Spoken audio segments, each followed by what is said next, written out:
John's alarm goes off. He presses snooze, snooze again. Now he's brushing his teeth with one shoe on, he skips breakfast, and he's late for the third time this week. John doesn't have a motivation problem, he has a routine problem. Routine is one of those things that everyone swears they need, but no one actually builds. But here's the annoying part, it actually works. Less stress, better sleep, clearer brain for almost no extra effort. This is the art of routine. Definition: routine. A repeatable decision or plan you make once so your future self doesn't have to.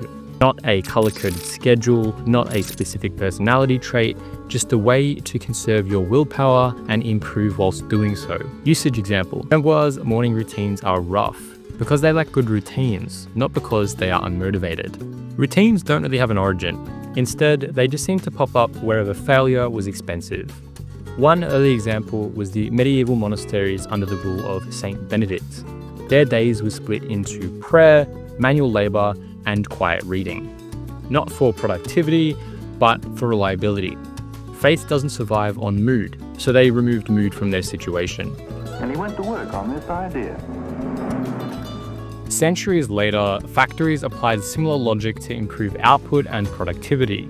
They utilized clocks, repetition, and guidelines, meaning time was suddenly something you could waste or control. A shift the historian E.P. Thompson traced to the Industrial Revolution's obsession with regularity. Today, you are more likely to come across routine via an online guru shouting about their perfect morning routine to become a millionaire. And whilst waking up at 4 a.m., going to the gym for 90 minutes, meditating for 2 hours, it all looks inspiring on video. It'll land people like me and John in the psych ward. All of this to say, routine makes life easier by removing decisions that cause friction. And I'll be honest, I've been John for years. January felt like a decent time to do something about it. So that's what we're gonna do. I recently watched a video called Is Your Night Ruining Your Day by Sisyphus55 and realized, yeah, my night is absolutely ruining my day. So I work a normal 9 to 5. My problem isn't motivation, it's that I start every morning like I'm escaping a burning building. I smash snooze 17 times, and when I finally don't, I'll doom scroll for 10 minutes before I decide to sprint out the door and don't even get to work on time. So it's safe to say we need a plan. 2 routines to fix one problem. The bedtime routine. The goal is to sleep at 11 to wake up at 7. 10 p.m. hits, I do a 10-minute reset downstairs. I do the dishes, the lights, fill the water, lock the doors, the adult version of tidying your room before your mum yells at you. We then start the upstairs protocol. Phone goes on charge across the room, otherwise we both know I'm waking up and jumping straight into the depths of Instagram Reels. Do the usual, shower, brush your teeth, etc., and get to bed for some reading. Until 11, maybe 11:30 if we're feeling a little bit spicy. And then we've got the morning routine. The alarm goes off at 7. I immediately go downstairs because if I stay upstairs, I will 100% negotiate myself back into bed. I cannot win that fight. We've then got the usual coffee, toast, clothes, teeth, bathroom, and then we go downstairs. We're already downstairs. We eat breakfast, we check some emails, and we'll head out for work. On time is the idea. 1 week in, I'm sleeping better, I'm not a zombie at work, and the 20 minutes I used to waste doom scrolling have turned into planning my day or just enjoying the morning. I don't miss those 20 minutes at all because routine hasn't made my life smaller, it's given me more energy for the decisions that matter. This leads us on to willpower. Now there's one thing people really don't like admitting, willpower isn't infinite. You don't wake up with grit or discipline, you wake up with a battery. And because this is YouTube, here's a reenaction so you can understand. Now, back to John. Like you and me, and basically everyone who isn't a Navy SEAL, John has a limited amount of willpower. This bottle is John's entire willpower reserve on a good day. But with bad sleep, John is really working with this.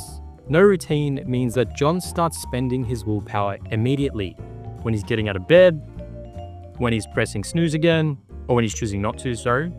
Every single decision uses his willpower. When he's making breakfast instead of doom scrolling, when he's going to the office instead of working from home, all of that is using his willpower. None of these decisions are big, but each one drains the tank long before the day has even started. And that's where routine sneaks in.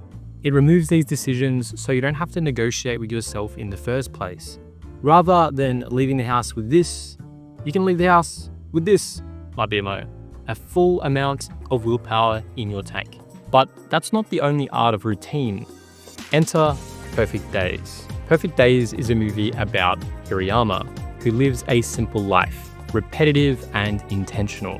He seems to find beauty in routine, in the trees, in the light. It's a film that left me asking, what do I really want out of my own day? Rather than routine to maximize productivity or output, Hirayama's routines, or maybe even rituals would be a better word, emphasize living a life, although simple and potentially monotonous, can still be beautiful. Hirayama spends time admiring the change in the seasons, he spritzes his flowers, and he listens to cassettes from The Velvet Underground, Patti Smith, and Otis Redding when he commutes in his van day to day. Hirayama is a simple man who cleans toilets, day in and day out. However, he seems to have found contentment and meaning in his life throughout routine. Watching him, I realized routine isn't just a tool to save willpower, it can also be a way of building the life you want to live, not just surviving. Well, watching Perfect Days also made me realize something uncomfortable. A lot of our routines suck, including mine. Not because we're lazy, but because they're built for performance, not just for living. So that begs the question, what actually makes a good routine? Well, first, I think it's gotta be simple. Hirayama isn't juggling 10 productivity apps and 3 habit trackers every day. He waters some plants, he drives, he listens to music, and he takes photos of trees. That's really it. When it's simple, the routine will stick. Secondly, it has to be reliable. A good routine must work even on those bad days, not just the perfect ones. If your morning routine requires massive effort, has too many specifics, you need 8 hours of sleep and a spiritual connection to your alarm clock just to start it, that's not a routine, that's more like a cult ritual, which I really hope isn't what we're going for. And finally, it's aligned, not to productivity metrics, but to something you care about. Hirayama listens to music because he loves music. He watches the trees because he loves the trees. That connection aligns his routine to a meaningful life. A good routine doesn't need to impress anyone, it just needs to quietly make your own life more livable. Now, back to John.